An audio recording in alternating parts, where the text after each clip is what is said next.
Hi, I'm Tim Ritter, and I'm here on Saturday, February the 8th, 2003, with Ruth Nunn Slaughter in Horse Cave, Kentucky. Aunt Ruth is my grandfather, Otis Nunn's sister, and my grandfather, Otis Nunn, Daddy Otis, died last August, but he came from a big and loving family, and Aunt Ruth is going to talk to us today about her life and a little bit about our family, and we're just real tickled to be here with her today in her home in Horse Cave. Oh. Where did you grow up, Aunt Ruth? But, Where did you grow up? well, first I can remember, I was born in Medcave County. I can remember my granddad Harlow lived in Glasgow. I can remember going to Papa Harlow's when I was just a little bitty girl. Oh, I guess I was 5, something like that. And Uncle Dick, Mama's youngest brother, he didn't marry till he got older, and he was single. And I loved Papa Harlow and Uncle Dick. They always said as long as they lived, they was both partial to me. Uncle Dick, as long as he lived, he'd call me after Aunt Lloyd, his wife, died. Well, he'd call me on the phone, and I'd tell him how much I loved him and all, and he'd just cry. And I'd go to see him as long as he lived, and I loved him to death. But Papa lived in Glasgow, and I can remember going home with Uncle Dick I'd love to go up there and stay a week with them because they just let me do what I wanted to do, and I'd go and of a night after supper, Mama made me a long gown, white gown, and I carried that and just, Mama had heart dropsy and her legs swelled and bursted before she died, and they always had a hired girl that done the work, and this hired girl would go home at night, and then she'd come of a morning and fix breakfast and dinner, and she'd have early supper, and then she'd go home at night. So when just quick as we'd eat supper, I couldn't wait to get my gown on. I'd get that long gown, and Papa and Mama would sit out on the porch. I've got a picture over there of them. I wanted you all to see. They'd sit out on the porch, and Papa would say, "Well, let's have a show now." And I'd turn somersets and jump and skip and hop, and I was putting on a show. And they'd all smack their hands, just tickle me to death. I can remember that as well as if it's yesterday. And then Mama and Papa went to Texas. I can remember that, us going to Texas. And I had a picture of me and Ruby Otis made while we was in Texas with a goat cart. I was in the cart and Ruby Otis was standing by it, but Billy and Doris was here the other day, and Billy wanted to take that home with him and make a copy of it, so he's got that. But the picture's over there pick that up on that stool there. Oh, Papa and Mama, I wanted you all to see. But that's it. Now that's my first, I can remember that to start with. And now that looks just exactly like they did. Mama she died while we was in Texas, and we didn't know about it till she had done buried. And her legs, she had heart dropsy, and her legs swelled and bursted before she died. And then Papa married again.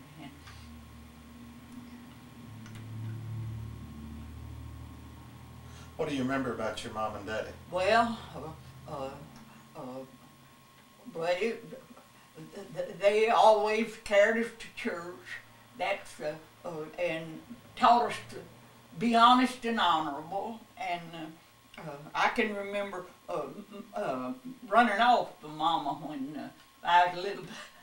I was 6, 7 years old. I have always hated to take medicine, and I guess I took less medicine than anybody in the world. She'd have told me and pour it down, and she was going to give me a dose of castor oil, and I got away from her. And there was a big cedar thicket up behind our house, and I run off, got up in that cedar thicket and hid. This was early in the morning, and I stayed up there all day long. They looked for me, and I kind of knew I'd stayed kind of in behind, but I could see where they was, and I'd kind of follow around behind them, and they never did find me. They couldn't see me, and I stayed up there till when late in the evening, about sundown, I got afraid, so I had to go to the house. I went to the house, and boy, she wore me out and poured their castor oil down me too. I can remember that, and then. Otis and me was always chummy. We was, Mama was kind of partial to Ruby, and Ruby stayed at the house with Mama, but I was a tomboy. I followed Papa and stayed out. Me and Otis was really chummy when we was growing up. One night we was coming from the barn, and we was living on Mr. Joe Nunn's place. Mr. Joe had a little owl, a little pet owl, screech owl. And we was going to the barn one night. Have I told you this? I don't know. I don't remember. We was going to the barn to the house one night. The little owl was sitting on a fence post. So we got throwing rocks at it. We never thought about it. We didn't mean to kill it. Wouldn't have killed it for nothing. Otis threw a rock and killed that owl dead around 6 o'clock. Well, it just scared us to death. We thought, well, Papa would wear us out for killing that owl. So we decided we'd just hide it. Nobody'd ever know it. So we hid that owl, and nobody ever did know that we had grown who killed it. Mr. Joe would say, anybody seen my little owl? And Otis and me but now you can imagine how that scared us when we killed that owl. But always, we had a good life, and times was hard. We didn't have much money, but we had a good life. Now, what did your daddy do for a living? He farmed. He's a farmer. And he didn't have education enough. You know, back then you didn't get education like you do now. And so he farmed all of his life. So when you started to school, probably in a one-room schoolhouse? Oh yes, I went to school in a one-room schoolhouse, and we played baseball and things like that at recess.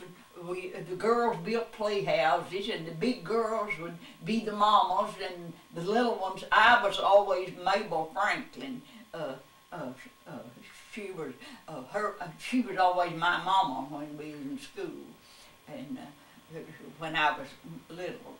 And we didn't have any money, but we had a good life, had a good time, and all that. Did you ever get in any trouble at school? Well, I don't ever remember getting whipped in school.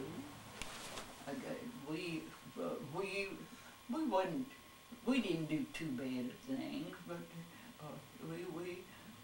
I can't remember. They always told us we got a whipping at school, we'd get another one when we got home. And we knew that at home would be worse than the one we got at school. So we was mischievous, but we wasn't bad children. We didn't do anything. We growed up without any money, but we had, that Papa and Mama always carried us to church and taught us to be honest and honorable and respect older people and all that. So after all, I guess in a way, I've had some awful hardships, but in another way, I've had a good life. The good Lord has been good to me and provided for us. And when Buster and I got married, we married in 1930, and that was right in the worst of the Depression. Now, how old was you when you got married? 22 years old. So you was born in 1908. 1908. What's your birthday? August 17th. Okay. 1908. So that would make you 94. Now, I'm going on 95. I'll be 95 in August. And we married in 1930. And that was right in the worst of the... Well, we aimed to get married in June. I always thought I wanted to be married in June. So just on about May, I guess, sometime in May, the bank, Buster had kind of saved up his money for us to get married on. And we aim to go somewhere, and, be gone a day or two, but